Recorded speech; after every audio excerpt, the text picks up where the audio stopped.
Testing. Chairman's microphone. 5, 4, 3, 2, 1. Chairman's microphone. 5, 4, 3, 2, 1.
Good.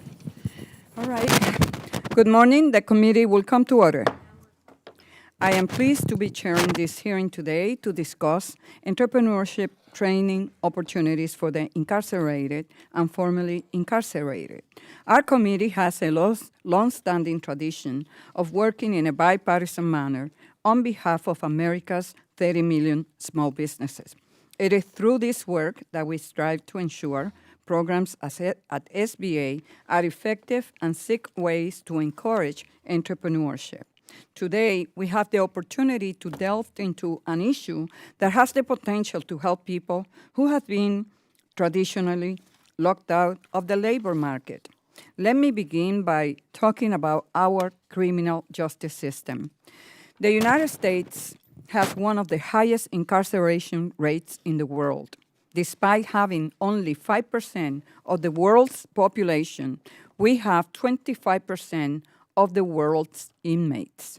People are locked up in nearly 7,000 facilities across the country, 109 federal prisons, 1,719 state prisons, 1,772 juvenile correctional facilities, and 3,163 local jails. I ran out of air by reading all those numbers. Sadly, there are more jails than colleges and universities in the United States. That alone is telling.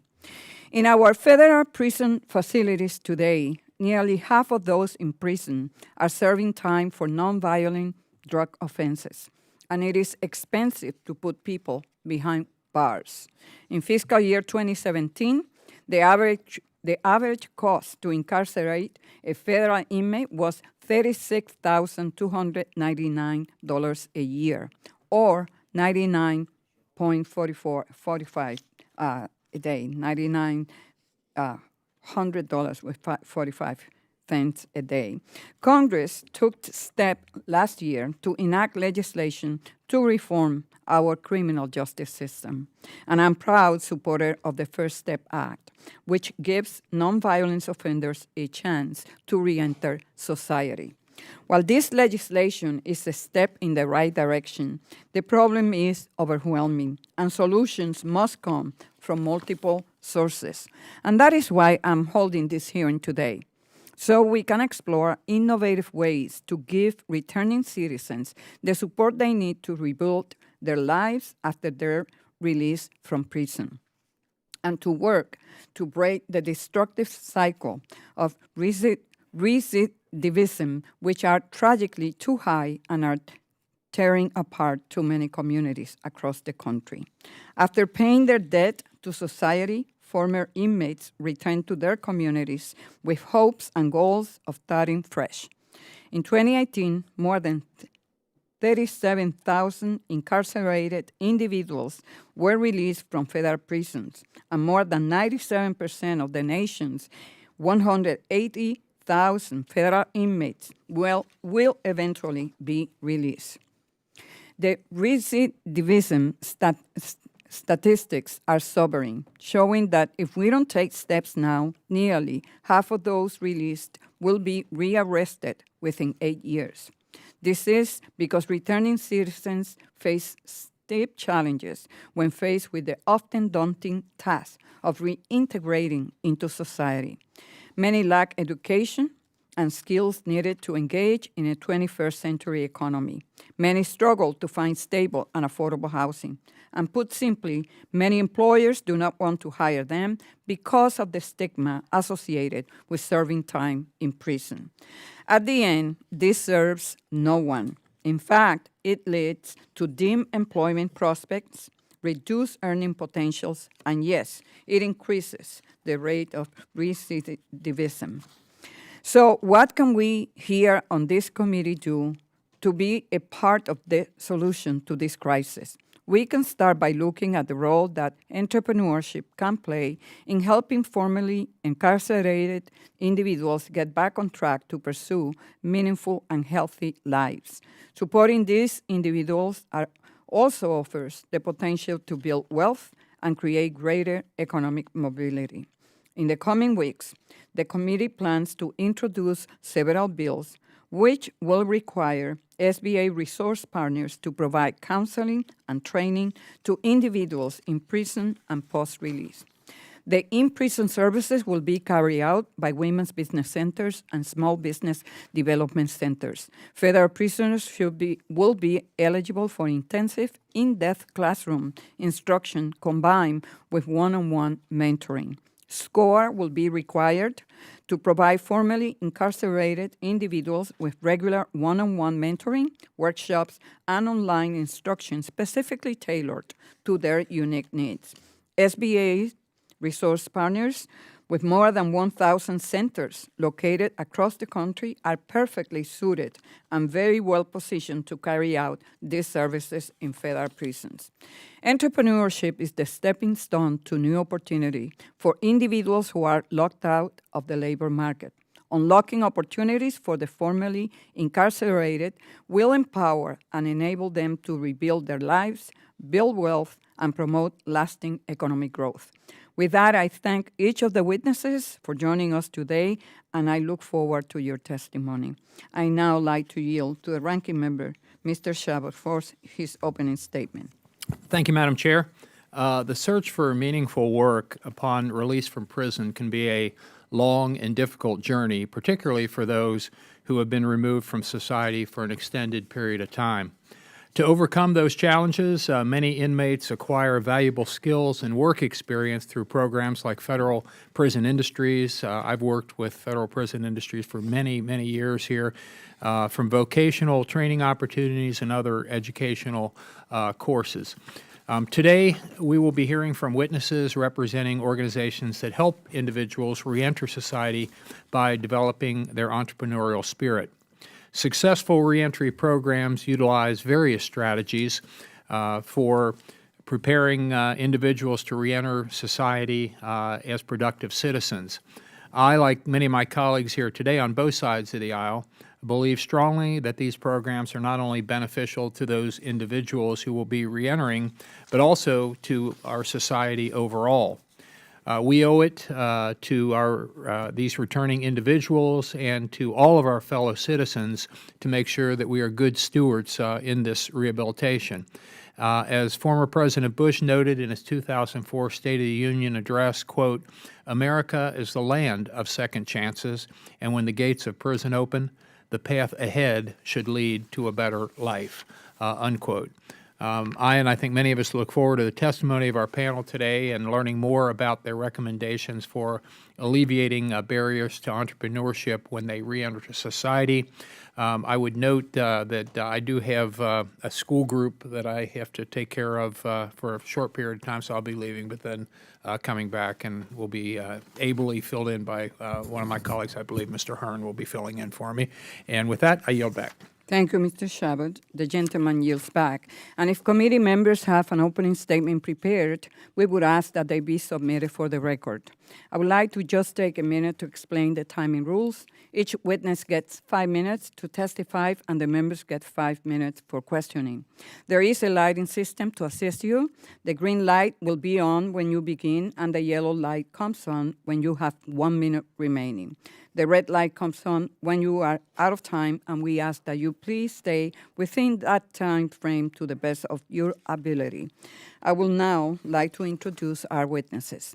Our first witness is Mr. Sean Hopwood.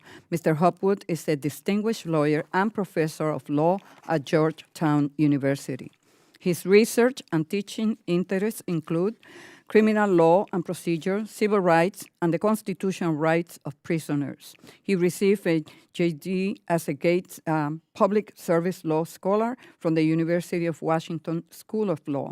Mr. Hopwood's legal journey began in federal prison, where he learned to write briefs for prisoners while serving a 12-year sentence for bank robberies. 2 petitions were later granted review by the United States Supreme Court, and he won a number of other cases in federal courts throughout the country. Welcome, Mr. Hopwood, and I am pleased to have someone with your expertise on the panel. Our second witness is Mr. Gary Wozniak. Mr. Wozniak is the founder and CEO of Recovery Park in Detroit, Michigan. In his current role, Mr. Wozniak leads the overall vision and framework for the nonprofit, which exists to create jobs for people with barriers to employment. Mr. Wozniak has first-hand knowledge of what it's like to start anew after serving time in prison. Prior to launching Recovery Park, he was a successful stockbroker who became addicted to drugs. He served 4 years in federal prison for using his clients' money to fuel his addiction. Mr. Wozniak turned to entrepreneurship and opened up several pizza franchises. Welcome, Mr. Wozniak. I look forward to hearing your story. Our third witness is Ms. Corinne Hodges, the CEO of the Association of Women's Business Centers, where she is working tirelessly to secure economic and entrepreneurial opportunities for women. Prior to joining the association in January 2019, Ms. Hodges led the public relations team for Kia Motors Manufacturing in Georgia. She also has experience as a small business owner. Ms. Hodges helped at her mother's woman-owned trucking company in Michigan and also ran her own advertising and public relations agency. Thank you for being here. And now I would like to yield to our ranking member, Mr. Chabot, to introduce our final witness. Thank you, Madam Chair. Jerry Blassingame is the founder and CEO of Soteria Community Development Corporation and senior pastor of Soteria Christian Fellowship. He attended Columbia International University and studied architectural engineering at Greenville Technical College. In 1995, he received a 20-year prison sentence, but served 3.5 years after being paroled in 1999. In 2018, he published a book, Reclaimed, a memoir of his journey. He's passionate about helping those who have been incarcerated through reentry and helping them to become productive citizens. He has continued to fight for change in legislation since he was granted that pardon, and we thank him for being here today, and yield back. Thank you, Mr. Chabot. Mr. Hopwood, you are recognized for 5 minutes. Well, thank you, Chairwoman Velasquez, and all members of the committee for the opportunity to testify in enthusiastic support for the Prison to Proprietorship Act. I'll give you my introduction that I give, whether it's to the President of the United States, to members of Congress, to churches, to chambers of commerce. And that is, my name is Sean Hopwood. I'm an associate professor of law at Georgetown University Law Center, and I committed a violent crime, but I am not a violent criminal. And I give that introduction just as a reminder that, character is not static, people change, and the law should recognize this, and we should be in the business of giving second chances to people coming out of prison. It's good for society, it changes lives, it strengthens families, and it helps makes our communities safer. I served nearly 11 years in federal prison. I learned the law while I was there. I now litigate cases in federal courts on criminal law and civil rights issues, including prisoner rights issues.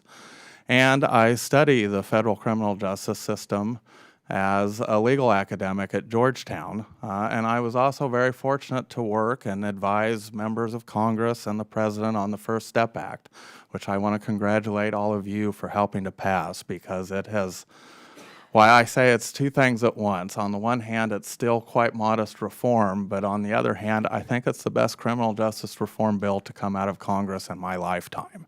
And I do want to thank you for that. But as it's called, it's the First Step Act, and we need so much more if we ever expect to reduce the number of people in our federal prisons, and more importantly, for this committee, reduce the recidivism rate of people coming out of prison. And everyone should be interested in that. We have 600,000 people that leave American prisons every year. We have around 30 to 40,000 people that leave federal prison every year. We know that around 95% of people sentenced to federal prison will one day return to the community. And we also know that the criminal justice system has now impacted so many more Americans. We have 113 million Americans who have someone in their close to immediate family who has been to jail or prison within their lifetime. And so this is often what I refer to mass incarceration as the civil rights issue of our day. So why prison entrepreneurship programs? Well, a couple things. We know that the biggest factor in reducing the recidivism rate of people coming out of federal prison are a few things. One, employment, and two, stable housing. And this bill addresses the employment issue. People coming out of prison have an unemployment rate that's 5 times higher than the average American and even higher than people had at the Great Depression. And people coming out of prison have a great deal of difficulty finding employment, both because of the stigma of having the federal conviction, but also because there are 300,000 collateral consequences of a felony conviction.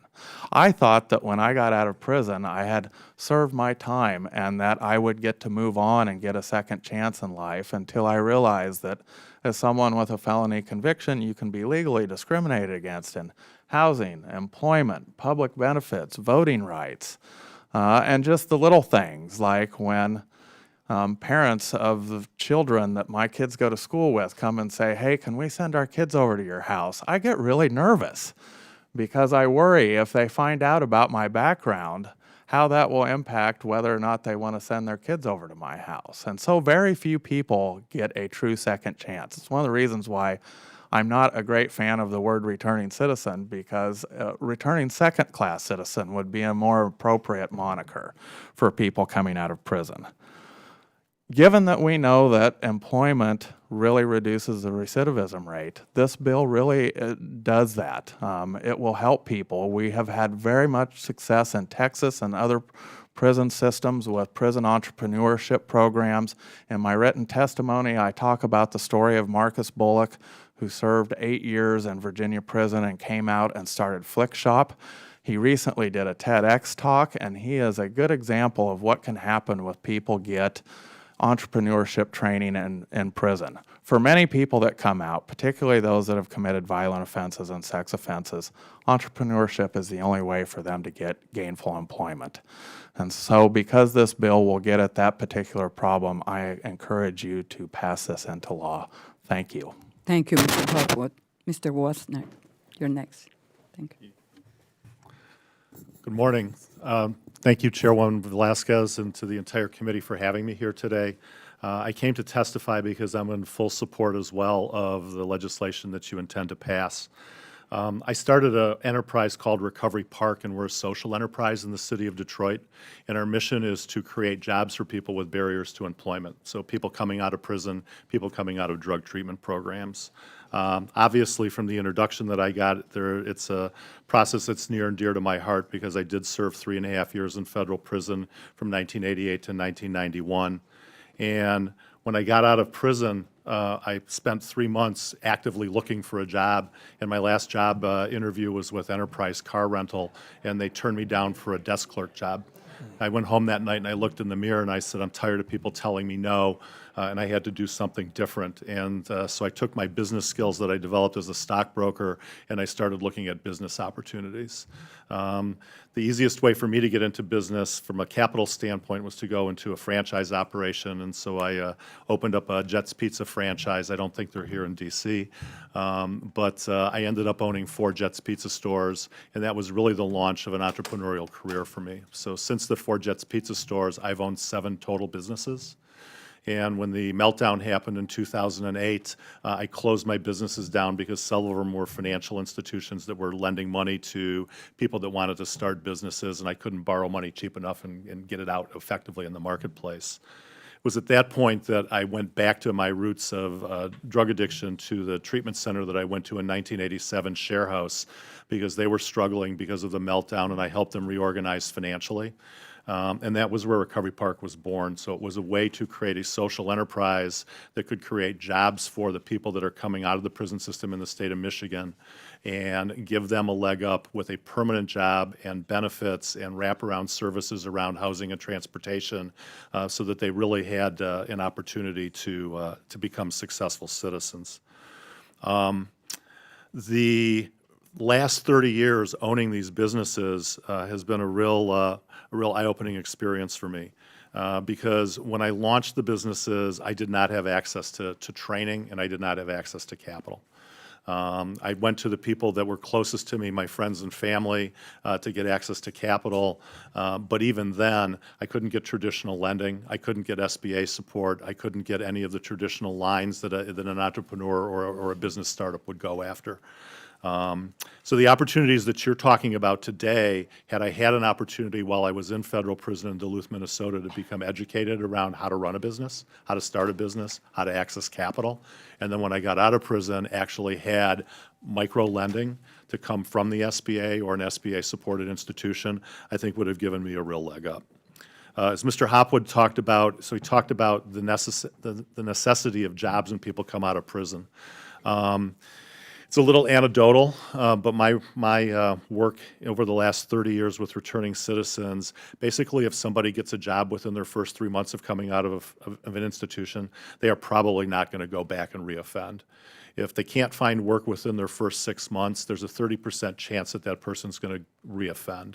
If they can't find work in 9 months, there's a 70% chance that that person's going to reoffend. And if they can't find gainful employment and housing within a year, they're definitely going back to prison. Those are unconscionable statistics, okay? And we have an opportunity here today to change that. The First Offender Act was a great first step. This is a great second step to start getting rid of some of those barriers. Today, I sit on 5 nonprofit boards. I've owned 7 businesses. I've got a social enterprise. I'm the treasurer of 2 of the boards that I sit on. I'm on a financial committee. I still can't go mop floors in a nursing home by law because they're afraid I'm going to steal money from the elderly clients that are in there. That's unconscionable. Okay, and there's no way to get around that with the rules the way they're set up. So this is an opportunity for us today to actually do something positive, to give people the educational opportunities, to train them with the skill sets that they have.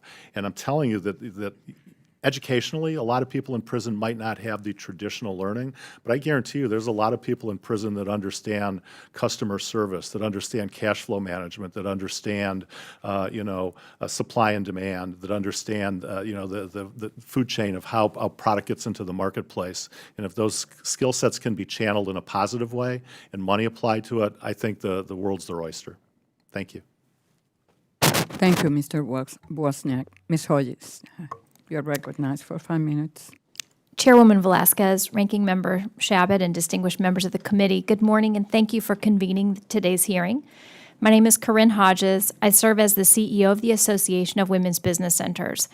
Our organization supports the national network of women's business centers, providing programming and advocacy to improve services to women entrepreneurs. So I'm honored to be here today. The Women's Business Center program is a public-private partnership with over 30 years of success in providing training, counseling, mentoring, and access to capital to women entrepreneurs across the country.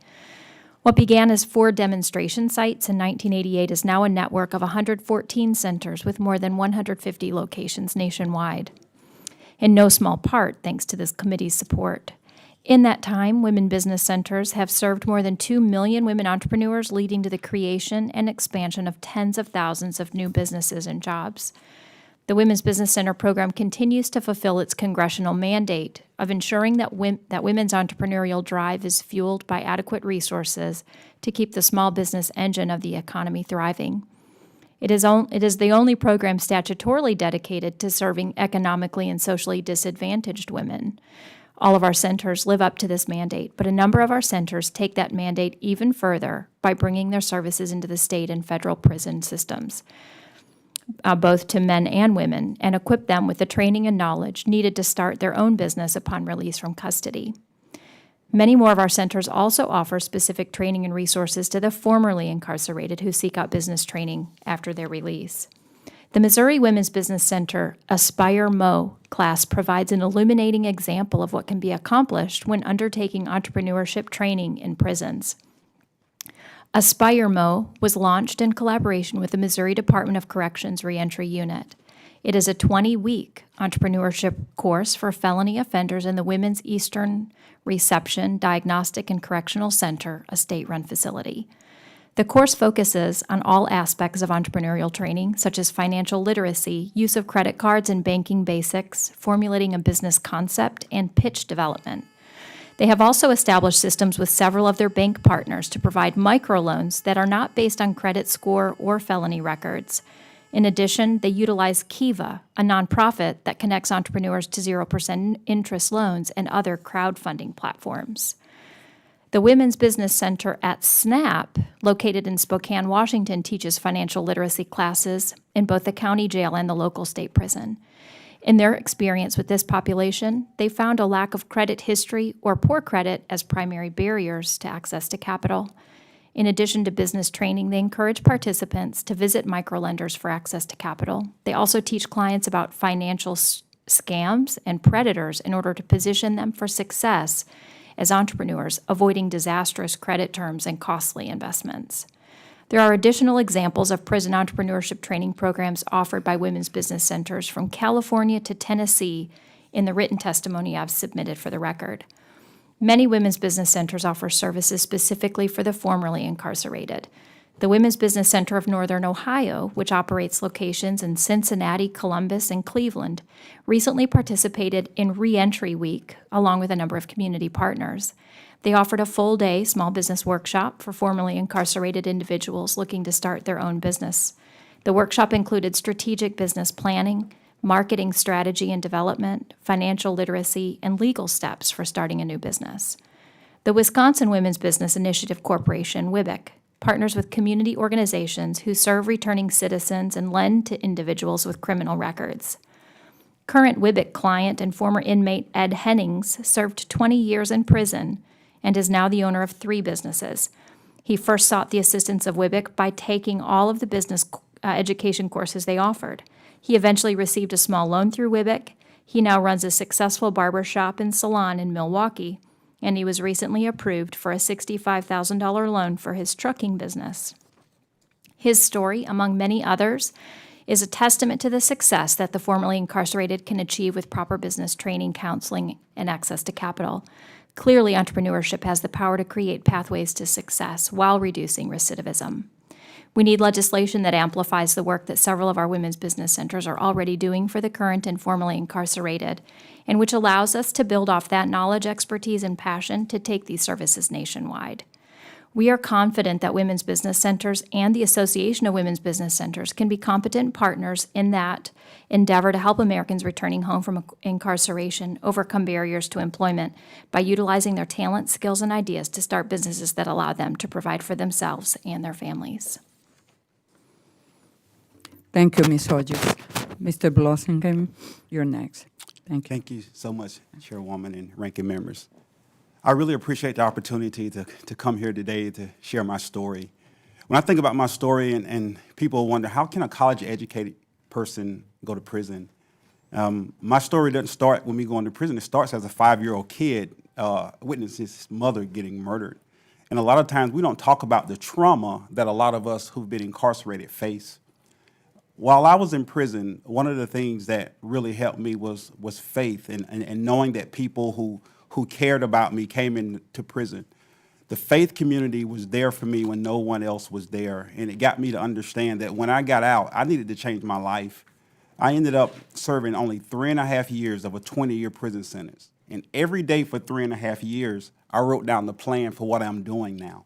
And that's one thing I look for when I bring men into my program. I look for guys who have a short-term and long-term goals. I look for guys who've been journaling, and I look for guys when they get ready to get out, they're ready to get into the community.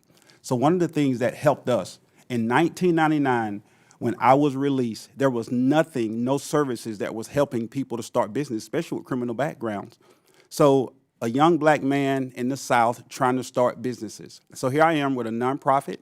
I was released on March of 1999. And in April of 1999, we started a nonprofit, had a charter. And the faith community rallied around me, pooled money together to help me to get this nonprofit off the ground. One of the things we did first was we went to one of the local nonprofits to partner with us. They gave us a house. They gave us a 3-bedroom, 2-bath house. We put 4 guys in it. And then we got another house. Now we had 8 guys in our transitional housing program. No one would hire any of our guys, so we started a landscape business. and we started cutting grass in the community, and the guys were making money. A local couple in our church donated 9 dilapidated housing in a drug-infested neighborhood, and we got a $100,000 grant from the Department of Commerce through the South Carolina Association of Community Development Corporations. So we were able to take unlikely bedfellows and use resources that were not allowed for reentry. So we became a community development corporation. And I soon found out that community development corporations help low to moderate income people gain wealth and have access to capital. So I'm one of those, I can take something a little and make a lot out of it. And so we took that $100,000 grant and we leveraged it to $700,000 to build 6 3-bedroom, 2-bath, low-income rentals for men once they graduated our program, because no one would rent the guys housing once they graduated a 1-year program. So we found out that it was more than just housing and jobs. It was family reintegration. And so I also want to let you all know who are here that we just can't look at starting businesses. We have to look at trauma. We have to look at financial literacy, family reintegration. The whole community has to come together. And also, I believe every agency in Washington has to work together. One of the things that I realized, too, is that the agencies don't work together. And so if all the agencies could work together, it would be great, because we're also got home funds from HUD, which was an unlikely bedfellow, to give money to a reentry organization. So these are just some of the things that we've done over the last few years. 5 years ago, we started a deconstruction business where we tear down old houses in our city, which this lumber was going into the landfill to be thrown away. Our guys started taking the lumber, and we make reclaimed wood furniture from the lumber. So we trained the guys who were getting out of prison in our wood shop. And so now we have a business that sells reclaimed wood furniture. So we're reclaiming wood and we're reclaiming lives. The wood that would have been thrown away, the men who are getting out of prison are taking that wood and making beautiful artwork. And so I just want to be here to let you guys know that there are a lot of Jerry Blastengames out there who don't have an opportunity. And if the faith community had not stepped up to the plate 20 years ago, I would not be here today. And so I am thrilled to know that you all are thinking about doing something to help those of us who have criminal backgrounds, and especially those who don't get education. And my last thing I want to say is that when I got out, I went back to school to finish my degree in architecture, and I could not get a Pell Grant because of a drug conviction. And so all of these agencies has to work together to make sure that we get the proper resources that we need to be productive citizens. Thank you for your time. Thank you very much. And let me take this opportunity to thank all of you, and congratulations for being here, for having the opportunity to build to make contributions to our community, and for being here and sharing your story so that we could look at this committee and look at ways where we can provide the tools to help many more, given the fact that so many thousands of people are coming out and they are unprepared. They deal with the stigma. So how can we empower these individuals to empower themselves and their families? So thank you so much for taking the time to be here with us. And I would like to ask my first question to Ms. Hodges. You spoke about the fact that some of the women's development centers, and we have approximately how many around the country? 150 locations. And how many of those are already providing services and literacy and all the training that is needed to help these individuals? That's a tough question to answer, Ms. Chairwoman, because first of all 150 locations obviously provide training and counseling. And so if a returned citizen enters into a women's business center, of course they're offered services.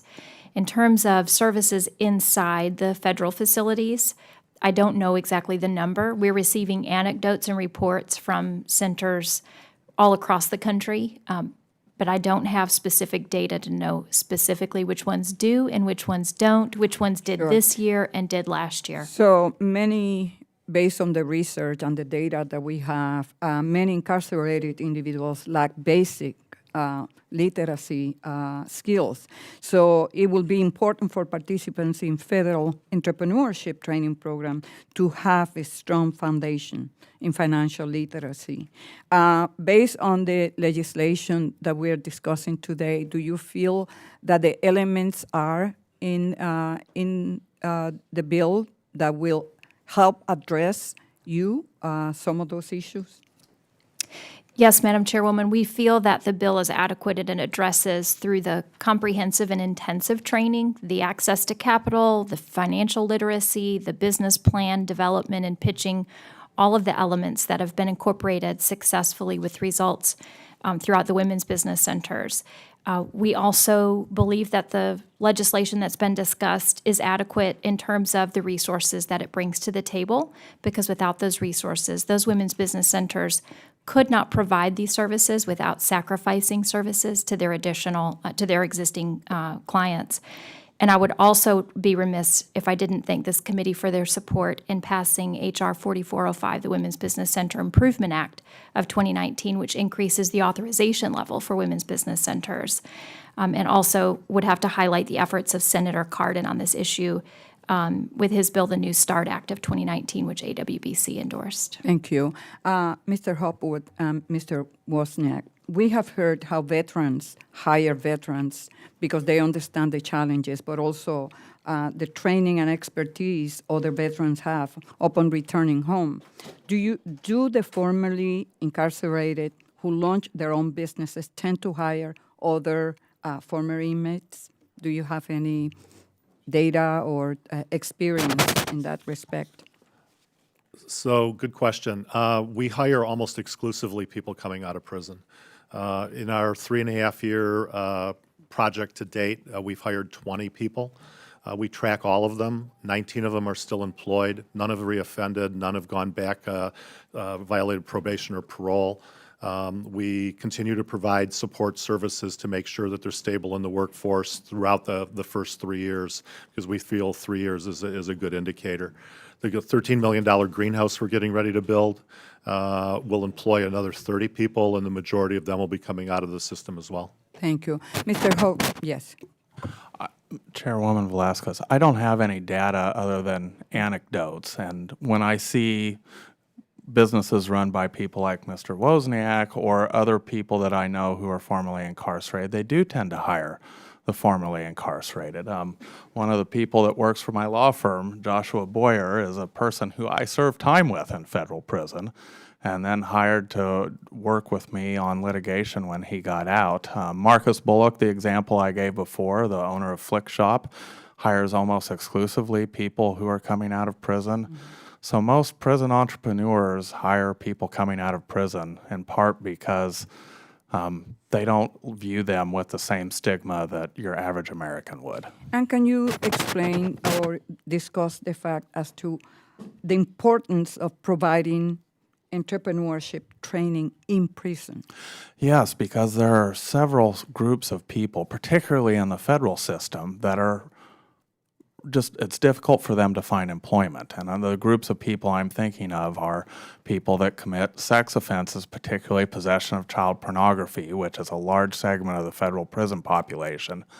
Those people have a very difficult time finding employment. I also think prison entrepreneurship makes a whole lot of sense for the federal prison population, considering so many of them are in for drug offenses, as Mr. Wozniak was saying.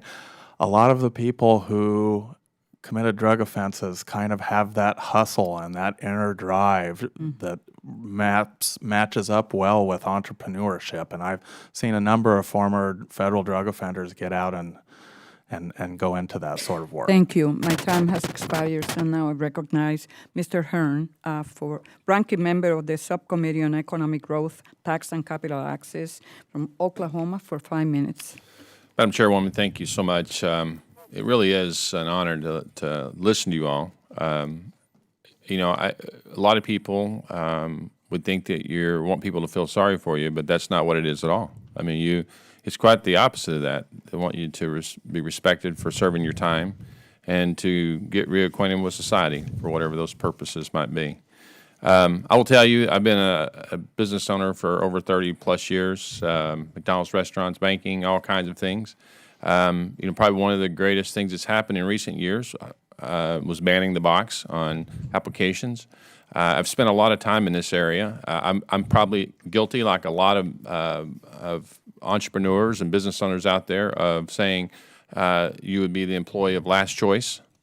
I think this stigma has been changing. I would like to applaud the previous Congress and President Trump for the First Step Act, but as you alluded to, it's really just the first step. I've spent a lot of time in our one-stop centers, our workforce centers, and had people tell me that 1 in 3 people that come in the door have a record. And while Ban the Box has been off of the applications for a few years now, still employers view that, and they always go Google people, and so you get sort of the stigma of Ban the Box because of Google.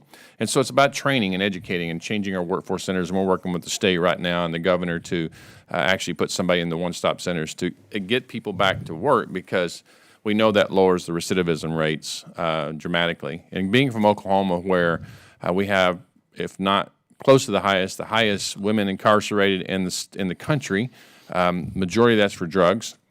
And whether it's the dad or the mom, has a tremendous impact on the families, the kids.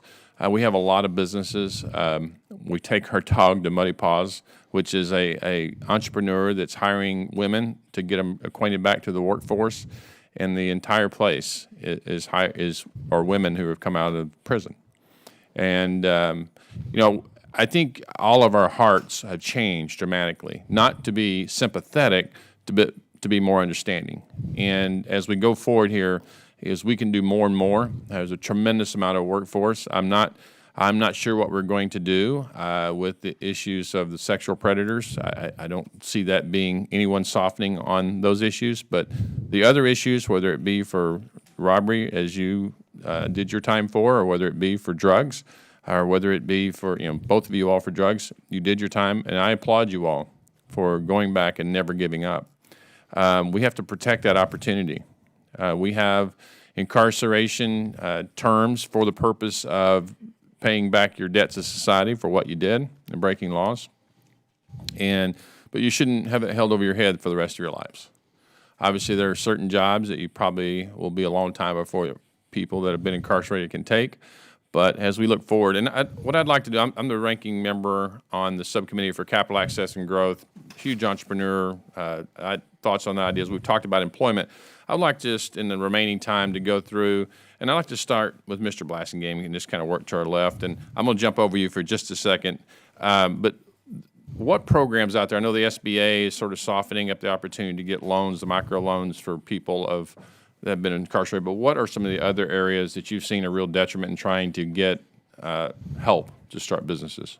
Well, every area. We've had to create our own, streams. One of the things that helped us back, a few years ago in 2008 and 2009 when the feds had the IDA program, we used the IDA program, which was not even for people with criminal backgrounds. We used it to fuel our entrepreneurs in homeownership, so that people who are getting out of prison could gain access. And so it wasn't even for us, but as a community development practitioner, I brought those resources into our organization and gave them to the people who were previously incarcerated. So we created a lot of homeowners and business owners through that. Okay. Mr. Wozniak? So most of our funding has come from state resources through the Michigan Economic Development Corporation and foundations. I've also brought whatever personal wealth I could bring into the equation. We just got approved for the U.S. Department of Agriculture for close to $7 million in funding. We are having a struggle with the SBA because of my felony background. Even though 30 years of being out of prison, they're having some issues with wanting to fund us. So, those are, but that's where we're getting our money from. Mr. Hopwood? The problem starts oftentimes in prison. A lot of the men I served time with had never balanced a bank book, a checkbook, and so just the knowledge of how to run a business. In order to reduce recidivism, the process needs to start in prison, not just when they get out.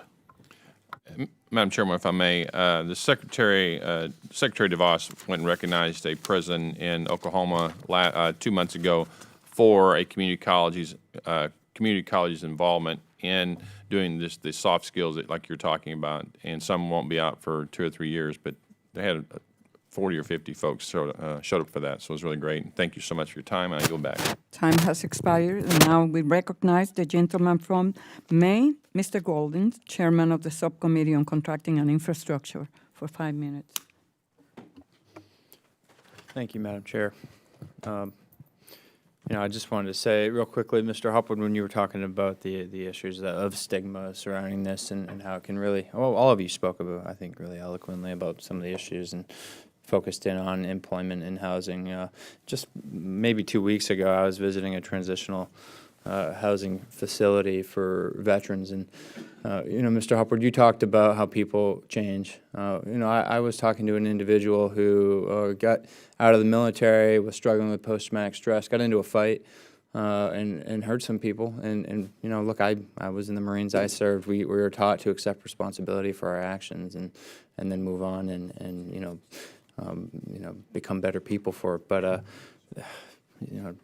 decades later, this guy still has this charge following him, and he can't get housing, right? And he's managed to stay out of prison for a long time, and is clearly working really hard to be successful, but this housing issue just he can't overcome it. So, I appreciate your sharing that, and I agree with you that we have to find some way to address this. I was curious, you didn't really talk much about how you got the educational opportunity when you were in prison, and Mr. Blasingame did mention that he had trouble with Pell Grant when he wanted to go and get his education. So I wanted to know what you did, because at the University of Maine in Augusta, there's a partnership with the Maine State Prison in the Maine Correction Center, Women's Reentry Center, where they work with the Department of Education, what they call Second Chance Pell Initiative. So that people can get benefits or fund their education costs, so that they can get that education. You said it's important that we start in prison, so I was curious how you were able to do it.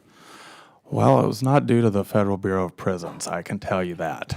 There were very few educational or rehabilitation programs when I was in prison. I served in the military in the U.S. Navy and had a Montgomery GI Bill that I used to take college courses all across the country, and then when I got out, I pooled those courses together and finished a bachelor's degree, and was very fortunate after that to get into law school. But most people don't have that ability, and the veterans particularly really struggle with trauma. And many of them will tell you that the trauma of war is not that much different from the trauma of serving a long time in the federal prison system. And so, we really have to start, if we want to reduce recidivism, obviously we need resources for people when they get out of prison. But I say that recidivism reduction and rehabilitation starts the day someone enters the prison system.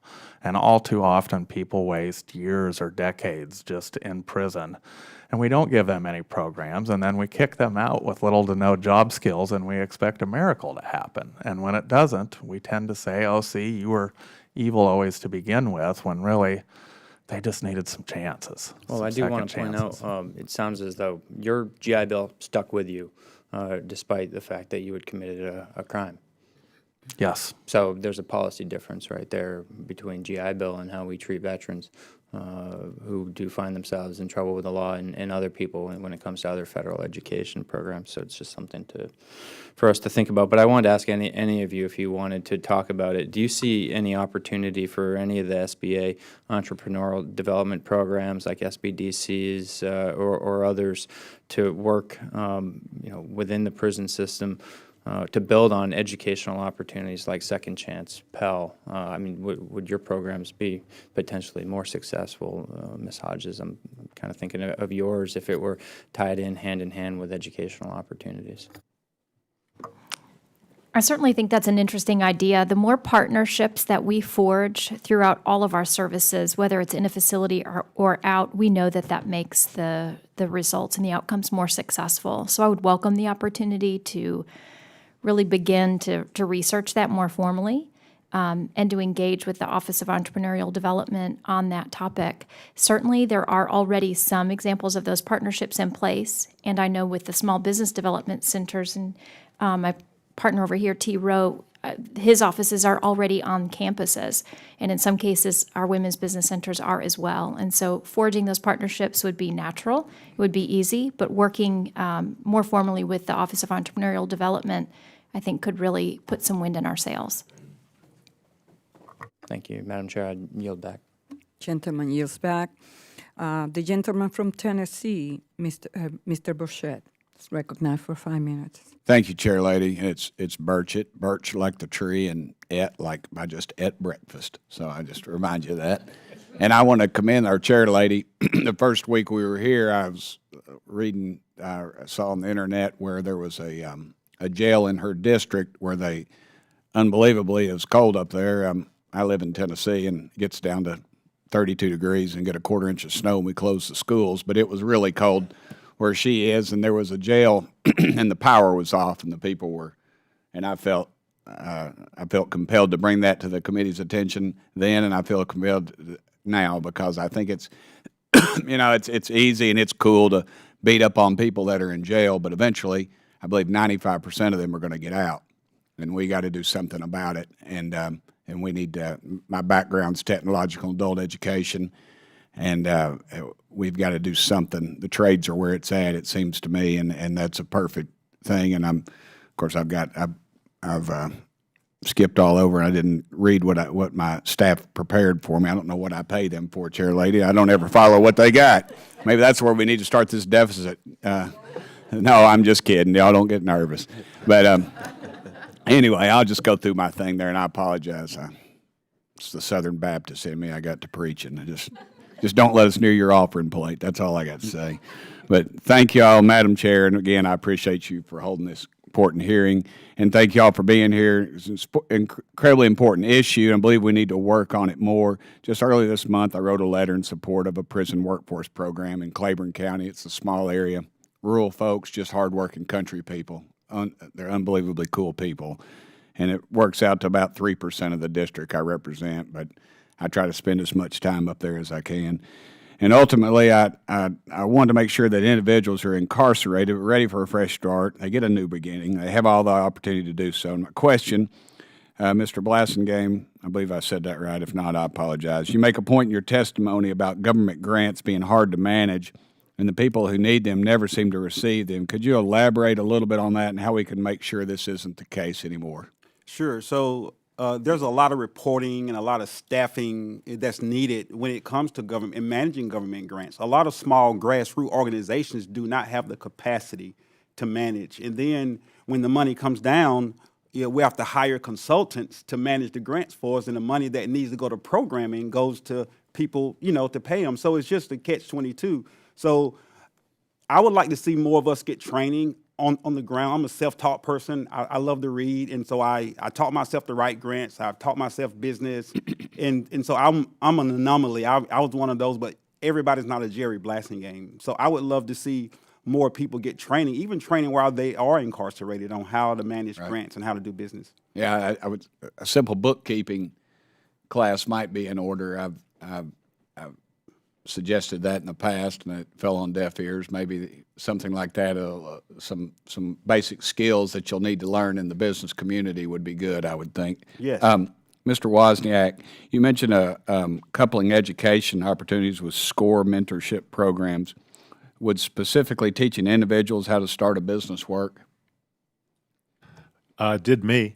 So I'm like Mr. Hopwood. We didn't have any opportunities for education when I was in federal prison. I could barely get newspapers in to read them to stay current.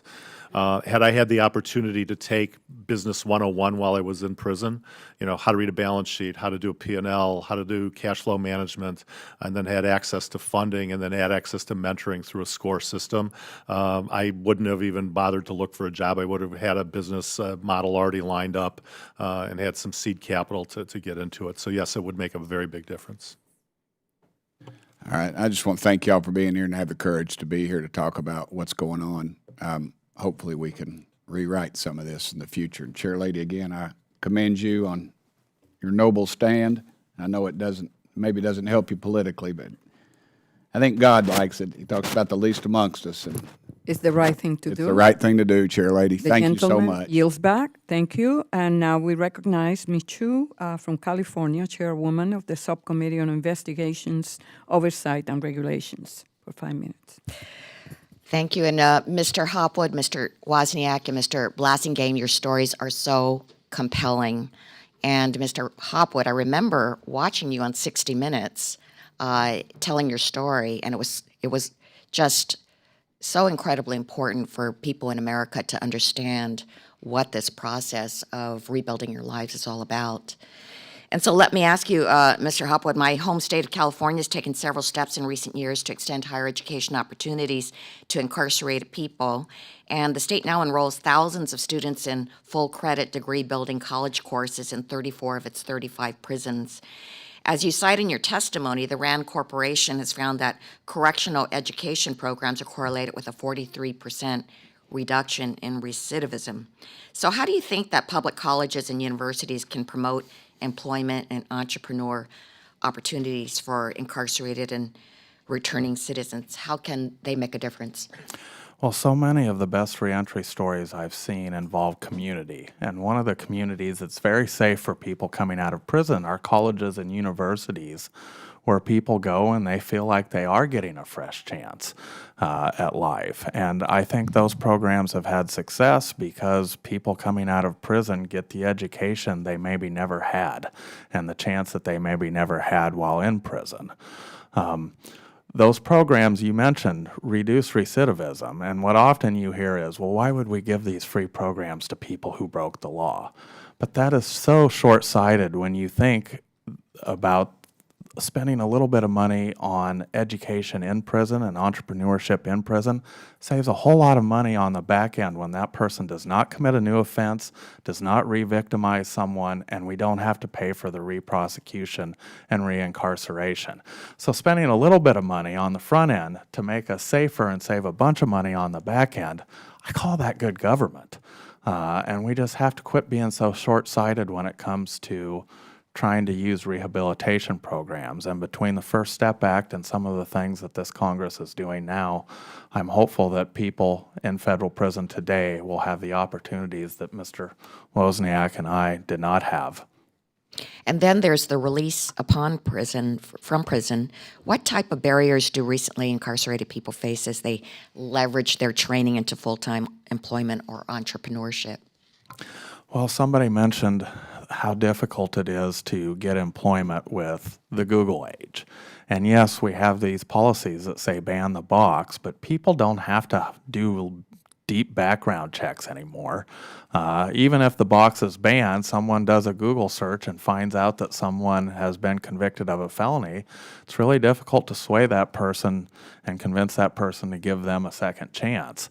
And so we need more public-private partnerships. Just this last weekend, J.P. Morgan announced that it's going to start doing second chance hiring. Koch Industries has done that for several years, and I think it's going to require new laws from the Congress, but it's also going to require businesses to step up and say, we are going to affirmatively hire people coming out of prison knowing that they have felony convictions. And I think it's going to take us kind of pressing from all sides in order to get at this recidivism problem. In fact, Mr. Wozniak, you experienced firsthand the barriers that formerly incarcerated people face who seek employment. You have a breadth of experience as a business owner running both traditional businesses and Recovery Park, where you offer employment. What would you tell business owners in breaking down the stigmas associated with hiring the formerly incarcerated? What would you tell them in terms of hiring those who are formerly incarcerated? So we're working with a couple of manufacturing companies in Detroit right now because unemployment's so low, and I mean, people coming out of prison are a great resource. I tell them the successes that we're having in all the businesses that I've had, how stable the employees are, how they follow the rules, how they show up on time, how they want us to work the extra mile, how they do not exhibit any of the tendencies that probably took them to prison in the first place. I also talk about the opportunity to hire people and provide some support services to stabilize their workforce so that they're not hiring and firing and hiring and firing people, because it's expensive to do that. So if you hire somebody, my biggest success is a guy that went into prison at 14 years old. He came out 33 years later. In 2 years, he's on his way to a $60,000 welding job. He's getting married. He owns 2 cars. We've helped him clean up his credit. That's a success story. And that's what I tell people. And have you been successful in persuading them? Yes. I've got one company right now, a steel manufacturer, that wants us to come in and manage the returning workforce population. Thank you. I yield back. Time has expired. The gentle lady is back. The gentleman from Pennsylvania, Mr. Evans, Vice Chair of the committee, is recognized for 5 minutes. Thank you, Madam Chair. I, too, like others, want to congratulate you and your leadership for just giving the opportunity to have this platform discussion. So I thank you sincerely for your leadership. I want to deal with a question I think Mr. Hopwood was starting to touch on, but I don't think, about what does it take. And the question I asked to members of the panel, other barriers do ex-offenders face when trying to start new businesses? You started down the line of saying a certain type of person. Can you kind of recall that conversation? Pick up on that. You were saying someone who's been involved with drugs who comes out of prison is better. You want to talk a little bit about that? Yeah, from my experience, most of the people I served time with were there for drug offenses, and those people had hustled on the streets. Right. And so I have seen several of them get out and hustle on the streets, but in a different path. Right. And have been wildly successful starting businesses. They have the inner motivation. Some of them, are risk takers. And most of what they need is just educational opportunities in prison and some support when they get out. And if they had that support, you look at the prison entrepreneurship program in Texas. It's reduced recidivism there by 1/3. There's Defy Ventures. There's, in my home state of Nebraska, RISE, which goes in and trains people how to create a business plan and then helps them get small loans up to like $5,000 when they're released. I know one gentleman, took prison entrepreneurship program in prison, got out, got a small grant, and started a lawnmower service. He now, has 8 employees and 10 different riding lawnmowers and is wildly successful. And so particularly the federal prison system, which has fewer people in for violent offenses than the state systems, and a lot more people in there for drug offenses. In my experience, people who have committed drug offenses are ripe for doing doing entrepreneurship when they're out and have had success. So in other words, I hear what you're saying. That's why I gave the chairwoman credit for these initiatives. We can do our part, but there's another part you're talking about. And I'm just trying to understand how to have that connection be made. Well, I think part of it would, if I could wave a magic wand, would be not imposing such long sentences on people to begin with, which I think really hampers the rehabilitation effort. You take a 20-year-old and give them a 20-year mandatory minimum and tell them wake up every day and seize the day and improve yourself. Well, it's really hard for that person to do so. And the great irony of the American criminal justice system is the longer someone tends to spend in corrections, the least corrected they are. Not necessarily because, in part because of the prison system, but in part because your social skills deteriorate while in prison. And unless there are programs and educational opportunities and visitors coming in where you can kind of be tethered to the outside world, it's hard for people to take advantage of the programs that are in prison. And so I'd tell you, as a first step, reduce the prison sentences and put in more programs, and you would see a lot more people come out and have success. Can I come down the line real quick? So, Not to piggyback. Thank you. In Michigan, we have innovation villages or vocational villages where people can actually go and they leave the prison for 9 hours a day, and they're in an actual work environment, and they're learning the skill sets that they need, and they're coupled with an employer. For the last 5 years, me and my team have been going into the prisons, and we've been actually teaching entrepreneurship classes in about 5 state prisons in the state of Michigan, and they're probably the most well-attended classes out of all the classes that they offer in the state. The people are like sponges. They want to learn, but they need the basic skill sets as well. So, like, how to put a business plan together, how to put the narrative together, how to put the financial spreadsheet together, and that needs to happen in prison. It needs to happen quickly because you need to capture people and keep them motivated to do good things when they get out.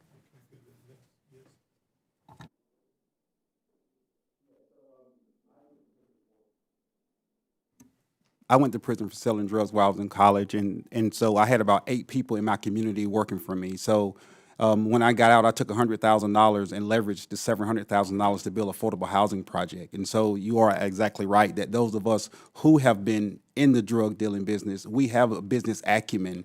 We just need to clean it up. And I also became a Christian while I was in prison, and so that helped me too. My faith has also been a great indicator, to help me to do the right thing.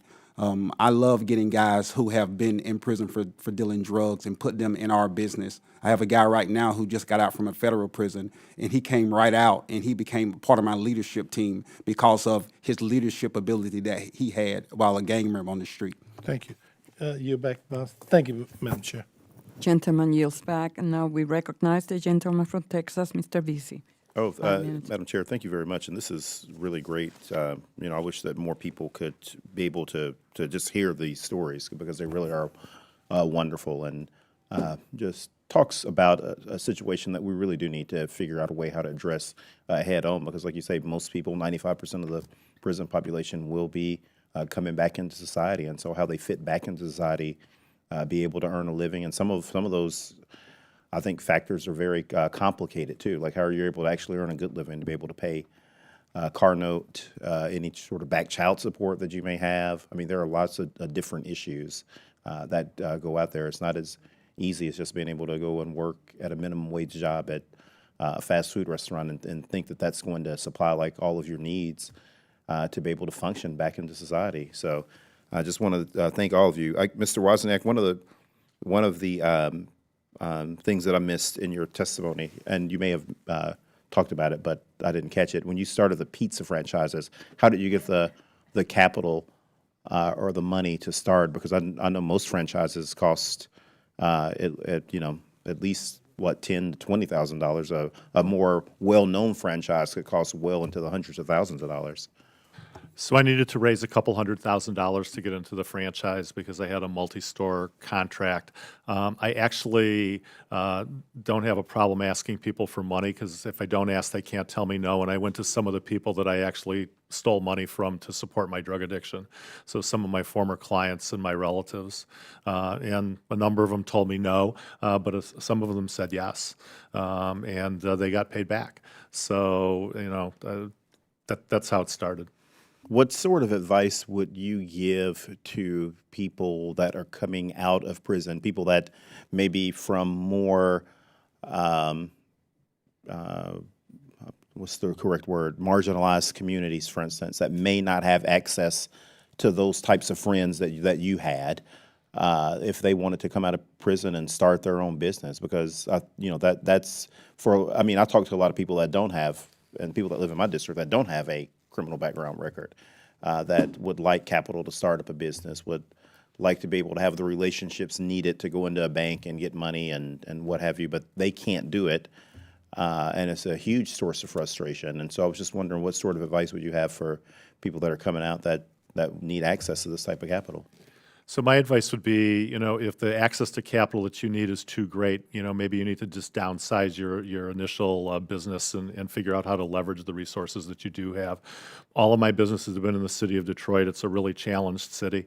A lot of the people that I deal with and a lot of the businesses that I've helped launch for other people have had the barriers that you're talking about. So undercapitalization, you just got to beat the bushes harder.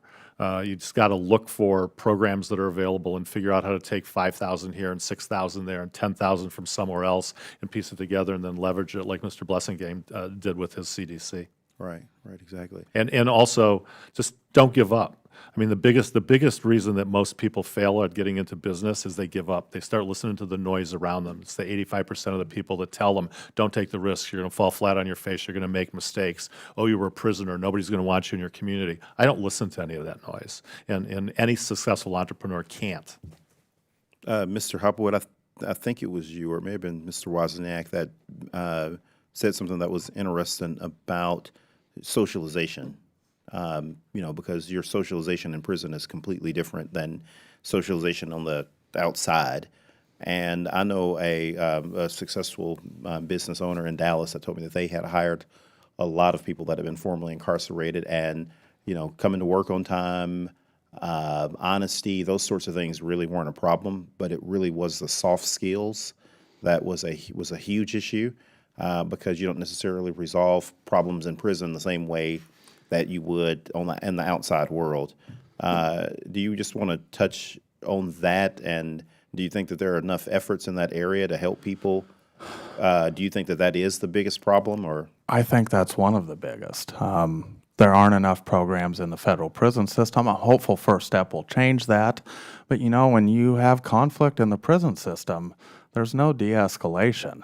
And I often tell the story of my poor wife back here who we got married shortly after I got out, and I had been in prison for 11 years, and when we had arguments, I tended to revert back to who I was in prison, and that didn't make for a very good husband.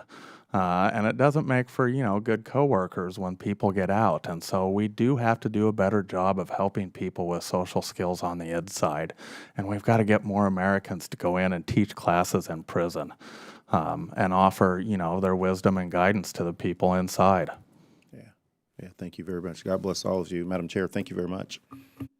The gentleman yields back. Oh, yes. And we recognize the gentleman from Illinois, Mr. Schneider.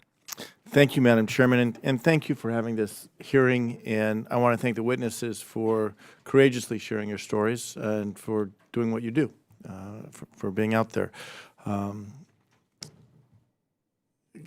A lot of good points made. I'm thinking of some of my experiences in my community. I'm from the northern suburbs of Chicago, and in one of my communities, Waukegan, there's a disproportionate number of oftentimes young people who are in the prison system, but there's been a compelling and compassionate effort to address that in an organization called the Coalition to Reduce Recidivism, and they've been at the forefront.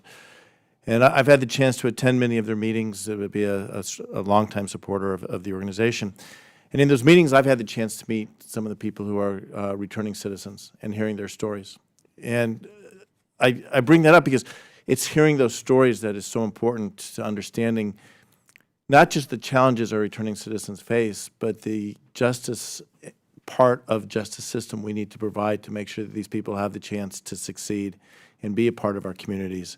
And I think it was Mr. Hopwood, you said reentry requires a community, and it really is true, and that's one of the things that I hope through these conversations and hearings we can work to further that along. But also one of my takeaways, and again, Mr. Hopwood, you said it, is we need to start the process when people enter the prison system. It's important for us to see these young men and women of all ages as part of our community and a responsibility to help them make that transition. Is it Mr. Blessingame? Did I get that right? Your story and your experience, you talked about being an entrepreneur, but needing a channel in the right direction. One of the things, and my colleague Mr. Vesey touched on this, is the ability to it's hard to be something or aspire to be something when you don't have the chance to see that something, whether it's in a role model or whatever.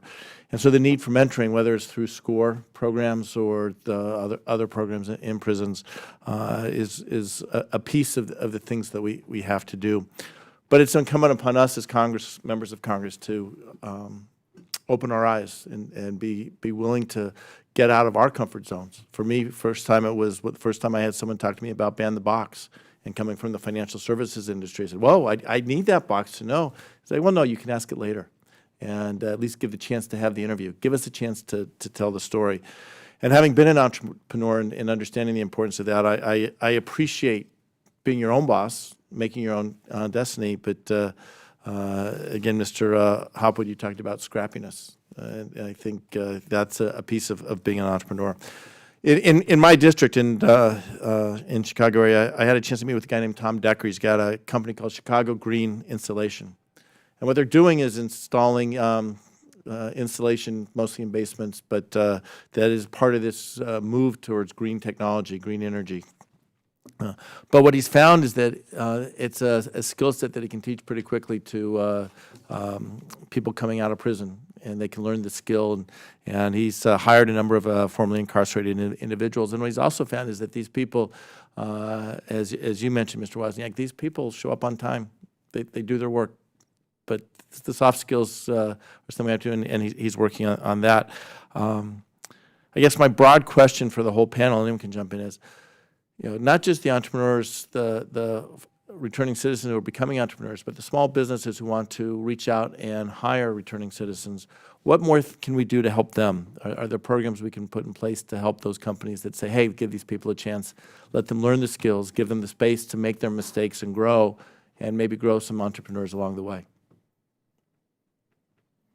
Well, I don't think it's about programs to start. I believe from our experiences, just the relationships. Small businesses come to us to hire guys from our organization because we work on the hard skills and soft skills, the relationships, conflict resolution.